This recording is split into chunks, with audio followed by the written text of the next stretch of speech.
And in this transition, as things were shifting in my life, I was actually still under contract to play arena football with the Chicago Rush after we won the World Championship the prior year.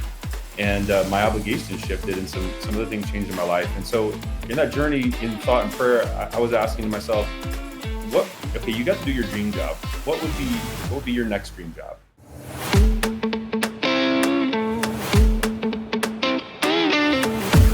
Hello, everyone, and welcome to another edition of Behind the Small Business Podcast. My name is Kevin Dandino. I am more than happy to be with you here once again today. I got Brian Sump, president and founder of Urban Autocare, here with me today. Before we hand over to him, I want to remind everyone that this is brought to you by Centennial State Insurance Agency. So if you're looking for any kind of insurance quote, whether personal or commercial, please reach out to us. We'd be more than happy to get you set up with a quote today. Also, guys, wide open invitation for all business owners out there, whether you're a business owner yourself or you know of a business owner that would like to be highlighted on this podcast. Please feel free to reach out to us with your contact information if you're wanting to be on a future episode. Be more than happy to get you set up there as well. So, like I said, Brian Sump, president and founder of Urban Autocare. Brian, how you doing today, good sir? I'm blessed. It's good to be with you on a Monday, Kevin. Good way to break up the start to the work week. Tell me about it. I am more than happy to be doing this. That is for sure. Well, Brian, I want to hand over the floor to you, man. Kind of tell us about your journey. What got you started into wanting to be a business owner, getting into Urban Autocare and opening up that business and everything like that. So tell us your story, man. Yeah. Well, first, I'm a Denver native, and I think the Colorado natives feels like there's fewer and fewer of us, but I won't go exactly how many years, but just it's over 40, put it that way. And, there you go. So I went to Denver Public Schools. I graduated high school from the Denver School of the Arts, which is a performing arts school, and I was in instrumental music. So I was one of the top 5 clarinet players in the state of Colorado, and we had a top 20 jazz band in the country. I was pretty gifted in music, but it turns out I loved sports, and so I ended up going from a performing arts high school to the Colorado School of Mines, which is a prominent engineering school, to play football. Which is kind of a cool, unconventional journey, I would say. And so I played football there, was a 2-time All-American, had a chance to play professional football for a number of years, and with some NFL camps and arena football for a few years. And then in early 2007, things were changing. I had some obligations in my family life and with my little sister. And so God put on my heart that I was going to be done playing football. And 30 days later, I ended up owning a website. It was called Avalon Motorsports.com.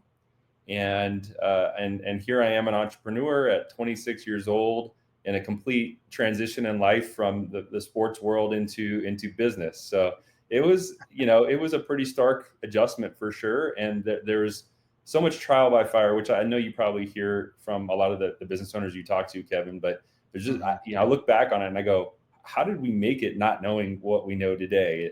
Just by a thread so many days. And so that's kind of the summary of the journey, but there's a lot to it, No, and I think that you could apply that to almost any kind of business owner story. I mean, how many times have I been on here talking to business owners like you were saying, and they had this thing going, or they're kind of going down this path, or whatever the case is, and then boom, something happened, something made them take that jump. And then here they are, like what you're saying. So walk me through that a little bit more. What were some of the challenges you faced when you're going through that? When you're all of a sudden you have a website, this thing's happening, right? What is that like? And what are some of those initial challenges that you went through, and how'd you overcome them? Well, first of all, I think there's something also really important underlying here. I had an opportunity. I was blessed to be able to pursue a dream job, professional sports. I think anybody that's played sports, or at least most people, if you had this opportunity to play professionally, I think most of us would say that'd be pretty awesome. And in this transition, as things were shifting in my life, I was actually still under contract to play arena football with the Chicago Rush after we won the World Championship the prior year. And my obligations shifted and some other things changed in my life. And so in that journey in thought and prayer, I was asking to myself, you got to do your dream job. What would be your next dream job? And I'd always had this affinity for German cars, even though I didn't really know them technically too well. Anybody that's a car guy, you just have these defining moments in your childhood and your life when you see a car or whatever, and you resonate with it, you connect with it. And so Anyway, that it was sort of the pursuit of that next dream and I had this opportunity to have this website that sold performance enhancements for German cars. And so it kind of was like, well, I don't really know much about business. I know how to write a purchase order and an invoice in QuickBooks, and we did a lot of drop shipping. So I figured if I could do that and just take care of people, I just think there's certain natural, I don't know, laws if I want to call them, but there's certain things in human behavior. And in fact, Dale Carnegie wrote about a lot of those in his book, How to Win Friends and Influence People, which I think is an absolute must read for anybody that's in a customer facing business, and most businesses are. But there's these natural human psychological laws that I just knew that if I could interact with people, I could find a way to take care of them and make them have a good experience. But all of the other particulars I just didn't know. And so there was enough faith to jump off the cliff and just start and see where it goes, Sure. And I think there are laws, things that maybe aren't written down anywhere, but there are things that you have to abide by. I mean, go find me a successful business owner that treats their employees like crap. Yeah. Maybe the business is open, but is it successful? Probably not. There are things like that for sure. So I think it's interesting to hear that you kind of took that leap. And so I guess, what did you do? Kind of what helped you figure out some of those business specific things to kind of get you over that hump? Well, you start to surround yourself with people here and there when you can that are in business, and they might give you little tips and pointers, which is helpful. We had gone 2.5 years or so of really not making any profit, and I was really struggling. I had one or two other employees that I had hired, and there's part of the story that's really important here is that about 6 months into that journey, I just had the epiphany that we needed to have our own shop space, because we were selling performance parts to local Colorado, residents, and I knew there was an opportunity to be able to have to install those parts for the clients and bill the labor. But also in that vein was this idea that, hey, we could also ask them where they have their service and repair work done, and maybe we could do that too. So it was about 6 months in, we transitioned to a shop space, and that is important. But 2.5 years in, it just really was getting my tail kicked. And then one of our parts suppliers puts on a national conference every year. And so late 2009, I got invited to go to that, and I went and started sitting in some classes, and really my eyes were open to the opportunity that exists in automotive repair for building a successful business, a profitable business, and learning these key metrics and the benchmarks for best practices in the industry. And then so we started to employ those. And then shortly after, there was a Colorado-based peer group that was formed through that parts vendor, where other shop owners would get together every month and start talking about strategies and tactics and all these kinds of things. So one of the most impactful things throughout the last 18.5 years I've been in business has just been peer groups and consultants and going out to industry conferences and learning. I think if somebody will apply themselves to take advantage of those, there's a ton you can learn and apply. Yeah. And you're talking about doing this over the course of the length that you've had this business, right? Yeah. It's not getting complacent, right? It's continuing to learn, continuing to network, and pushing your business forward. So, I'm kind of curious, looking back now that, you've gotten through some of those early years, things are clicking. Kind of what point did you sit back and say, like, okay, I think I got something now? What point did it take to get there? Or are you kind of still just like, I'm still just trying to get it to grow every day. I'm still pushing forward every day. I never really got to that point. What is that like? Well, the latter is true. And it's funny you said the word complacency, because I had a friend that's a business owner a week ago reach out to me and said, I just feel complacent. I read that that's normal. And he just was looking for some, validation on that or whatever. And I said, absolutely. And I mean, there's a constant sort of ebb and flow, or maybe climbing a mountain is a better example or analogy. You climb a mountain and you have your eyes usually set on something, a pinnacle or a summit or whatever it is, or maybe just a point of interest, they call them, I think, where you can pull off and you can look at the views, whatever it is. And every entrepreneur is wired a little bit differently, and many are super driven by whatever it is, whatever metric that they're driven by. But you're scaling the mountain And when you put your head down and you're really grinding and stuff, then you're making progress, and sometimes you don't realize it. So there's this I don't know, call it harmony. I have a national keynote that I teach that I call oscillate, and this is relevant here. So you can measure success as an entrepreneur a lot of ways. There are, profit, time off, benefits, income, number of employees, whatever metric you want to measure. Those are all important, I think. But for me, what I started to realize is that the greatest and most successful entrepreneurs in my eyes are the ones that have the ability to oscillate. Now, oscillate is not the same as vacillate. Vacillate means you end up going whatever direction by circumstances or whatever. But oscillate, I think, is sort of an intentionality between the entitlements of being an entrepreneur, the benefits, the blessings, the outcomes, the determining your own destiny, whatever it is, and the engagement in your business. And engagement's important because sometimes we're too engaged, we're handcuffed, we're hamstringed by our business, or our identity is in our business, and we're workaholics, or sometimes we're pursuing the liberties and the entitlements a little too much, maybe, and our business suffers. We need to re-engage and put the gas pedal down, and those kinds of things. And so I think as the point there is that when you're putting your head down and you're driving and you're grinding really hard, it is important to take some time to celebrate. Stop on the mountain, pull off, enjoy the scenery, drink some water, have a snack, whatever you do.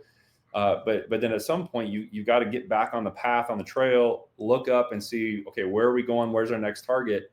And then push to get there. And then along the journey, you just have these ebbs and flows of feeling like I'm really dry right now. I need inspiration, or I'm on fire and I'm feeling suppressed. I feel like I'm not accomplishing as much as I would hope I want to accomplish. And all of those things are real.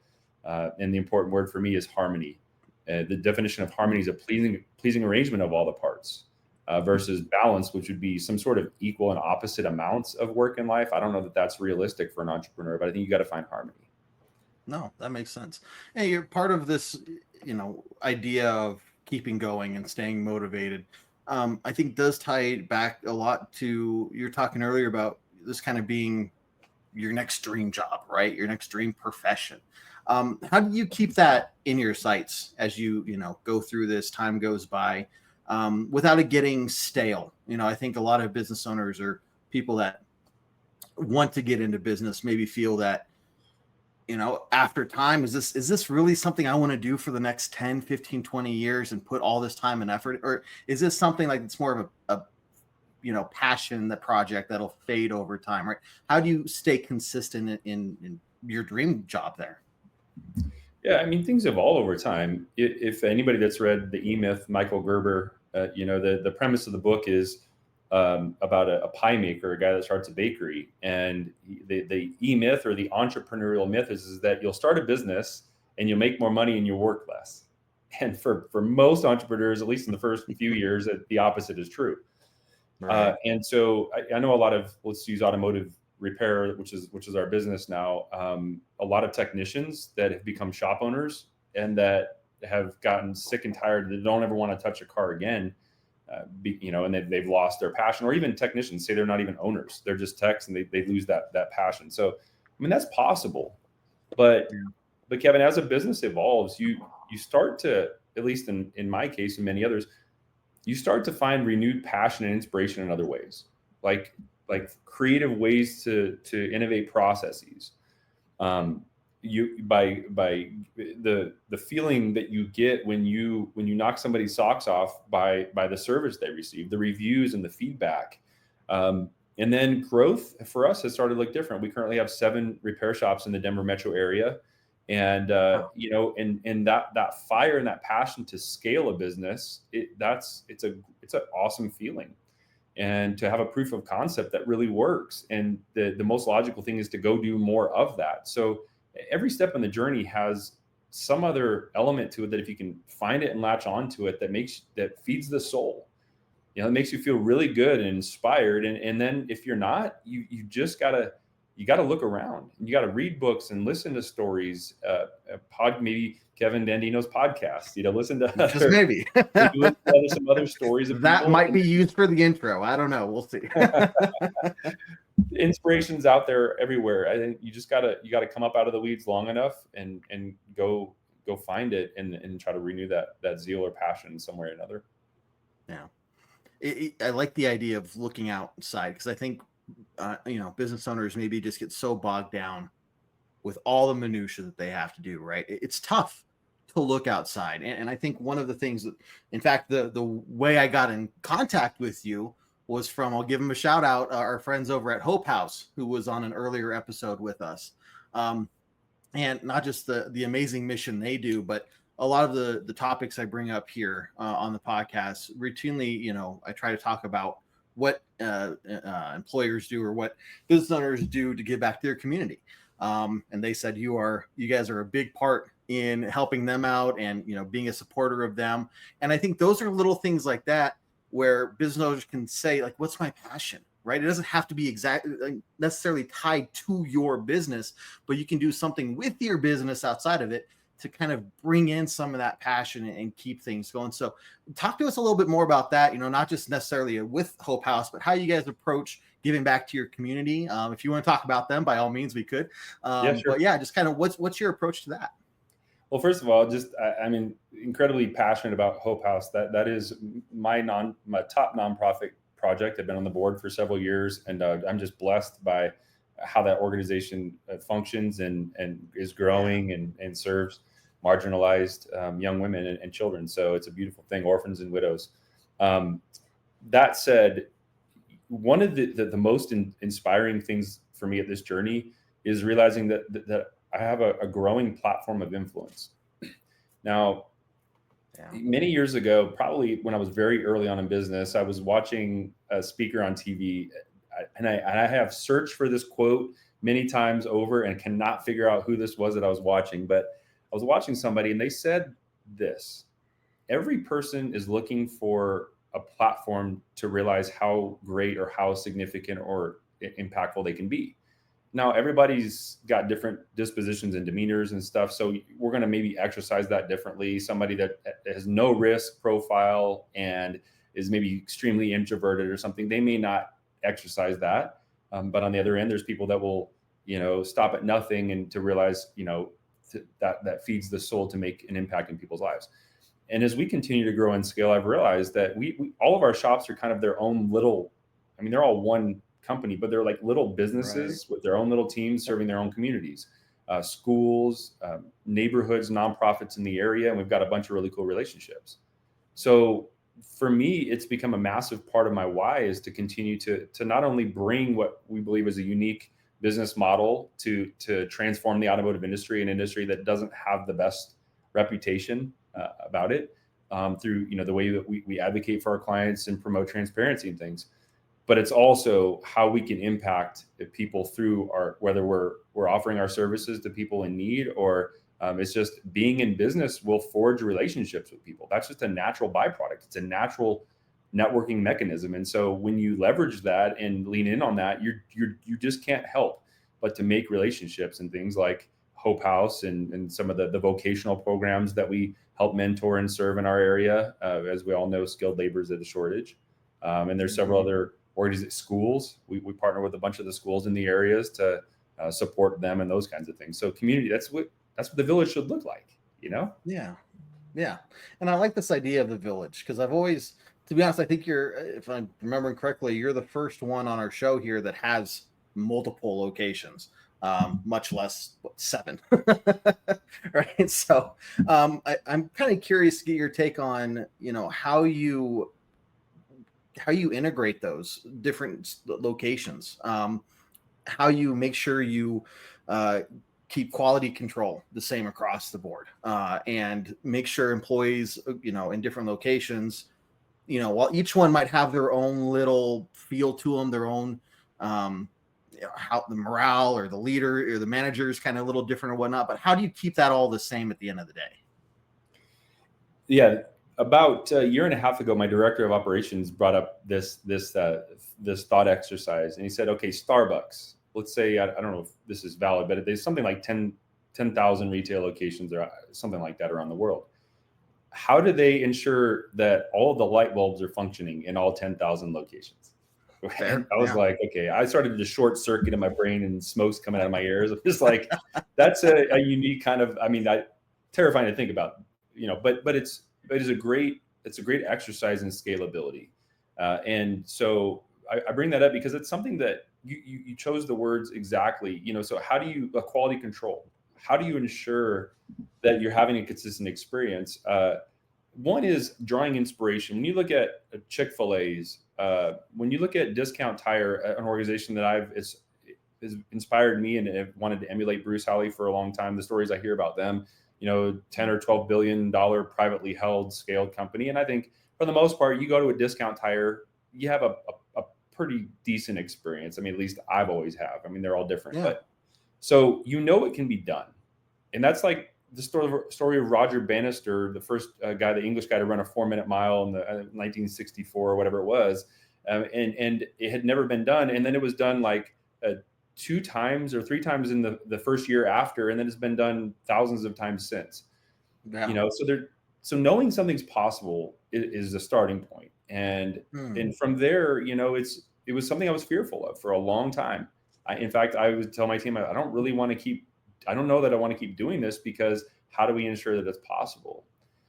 And it just gets into kind of the deeper parts of your business. And I think we use the picture of a candy machine. And I always loved the Willy Wonka, the Chocolate Factory movies.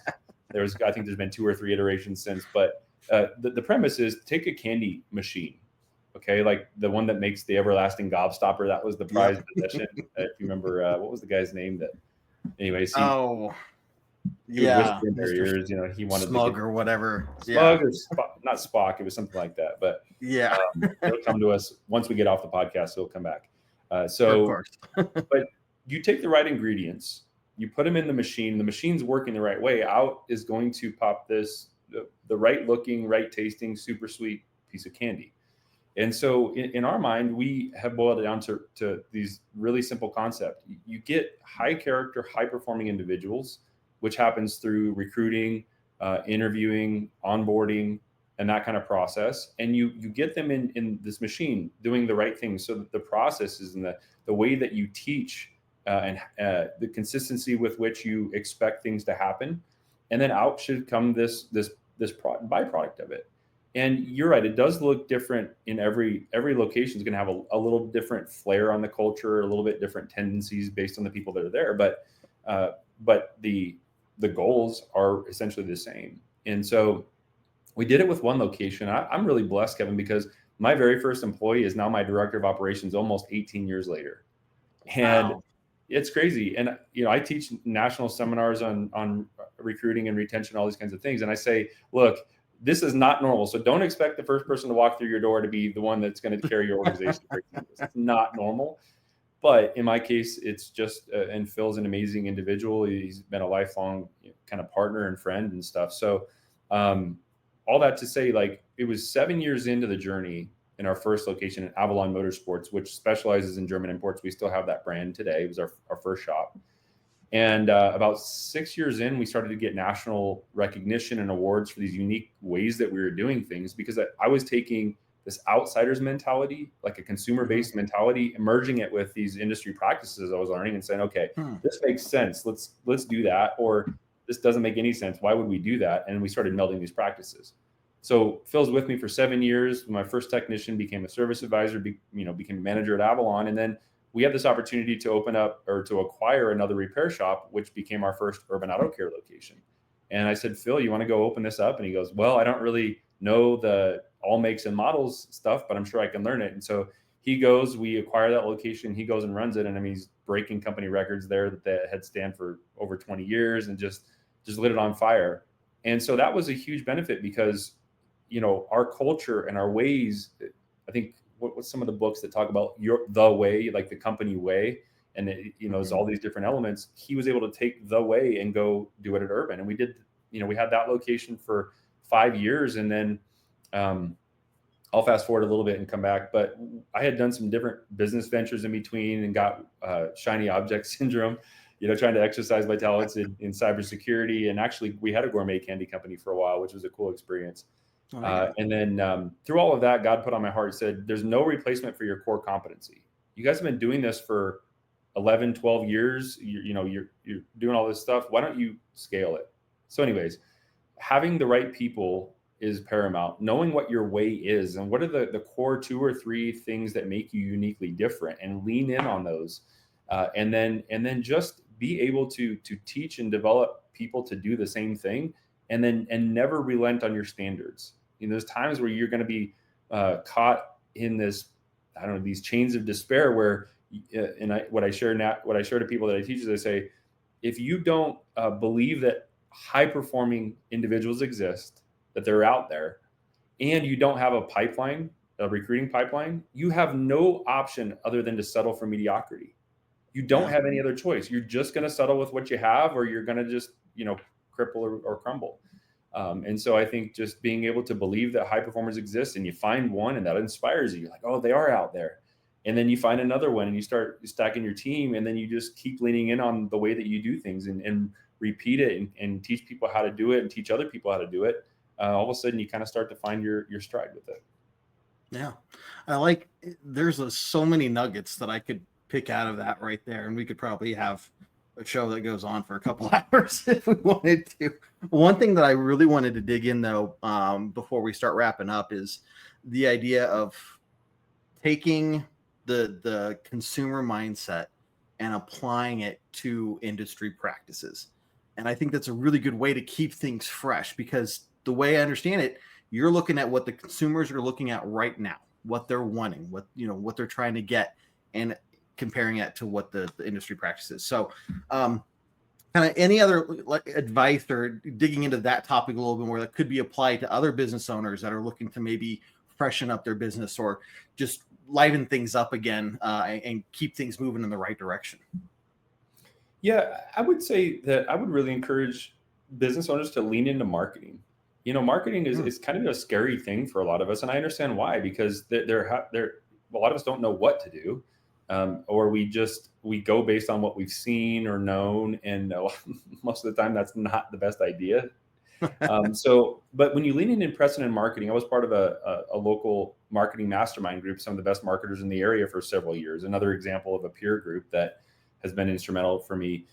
When you study marketing, there's some great books. I really encourage people to read Dan Kennedy, considered one of the greatest marketers of all time, but just drill down into consumer mindset. So here's an example. When we spent a couple years really studying automotive service clients, and you're going to go, and when I tell you what we found, you're going to go, that's it after all that research. But most of the time it's not that complicated. You just have to, don't overcomplicate things.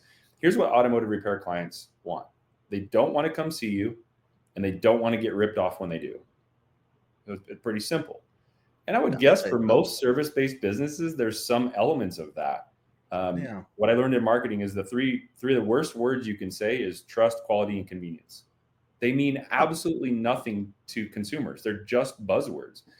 But it's more about like the limbic brain, which, as I understand, humans can't make logical decisions. They're all emotional, but the limbic brain helps to create some logic for them. And the limbic brain can latch on to things like numbers, like specific data, processes that clearly explain and show an outcome, and things like that. So we came up with a guarantee, a promise to our clients that we guarantee no unnecessary repairs will be made on your car. I'd never heard that done, but it really answers the two issues. Like, you don't want to come see me, and you don't want to get ripped off when you do. So instead of saying you can trust us, we say, I tell you what, we're guaranteed that nothing unnecessary will be done in your car. And of course, we have to back that up. But I think if business owners study marketing, you start to lean in a little bit and say, enough with the buzzwords. What are really tangible, practical things and stories that you can tell to your clients? Give them a compelling reason to come see you, substantiate it, and then deliver world-class service. I mean, it's pretty simple at the end of the day, Right. I like that. They don't want to come see you, and when they do, but I know that for me, I'm not a car guy. I never really grew up around. I mean, they're interesting to me, but when I take my car into a shop and they show me the list of things, and I'm like, okay, but do I need all of that right now? Or like, where in the scale, and there's a little bit of like, okay, do I trust you? so to have that mindset and to phrase it that way, I think one shows you're genuine, you know, like you're not just saying this to get more people in the door, but two, that you're in tune with your customers and your clientele. And how many people, business owners, don't take that step, right? They kind of want it to be, they want their business to be what they want it to be and hope that people come and give them money along the way. So, hey, Brian, I definitely would love to say that let's get you on another podcast someday in the future. I think you got a lot of really awesome just business mindset things. And I'd love to hear more of your journey and just specific things that you're talking about here and break those down. But I do want to make sure I give you some time here, give you the floor to kind of talk about your business one more time, let everybody know anything else you want them to know about you guys, how to contact you, the services you provide, all that stuff. So I'll hand it over to you, bud. Yeah, well, you know, Urban Autocare and Avalon Motorsports. Urban Autocare services mostly domestic and Asian imports, and we provide a 4-year, 40,000-mile warranty on the work we do. So it's important that that you understand. I mean, we want to help empower you to make great choices on your vehicle, and we do that through, you know, showing you photos and videos of what we see, prioritizing the estimates from most important to least, and then supporting you through this journey on your budget and what makes most sense for you. So, you know, 6 locations in the Denver metro area, Urban Autocare. And then if you own a German import, Avalon Motorsports is the place to go. So we love, you know, promoting the good guys in the industry and help to transform into a positive light. Love it. I love it. Well, seriously, Brian, thank you again, man, for taking time out of your day. I'm sure you got a ton of other things going on and cars coming to go fix. So we'll let you go get back to that, man. But again, thank you very much, buddy. Yeah, Kevin, pleasure spending time with you. Blessings. Awesome. Definitely. You too, man. Well, hey, for everybody else out there, once again, this has been brought to you by Centennial State Insurance Agency. If you're looking for a quote of any kind, auto, commercial, personal, whatever, all those kind of different insurances, reach out to us. Be more than happy to get you a quote based off of your needs. Also, if you are a business owner, I'll call this out once again. You are more than welcome to come up here on this show. This is no strings attached kind of situation. We're not looking to sell you anything. We just want to help you promote your business. So if you're interested, please send us a message with your contact information, and we will set up a recording time for you guys in the future. But with that being said, we'll be back next time with another fantastic business owner, letting them share their story and all their experiences as well, hopefully to educate you and inspire you as well. So take care, everyone, and we will see you next time on another episode of Behind the Small Business.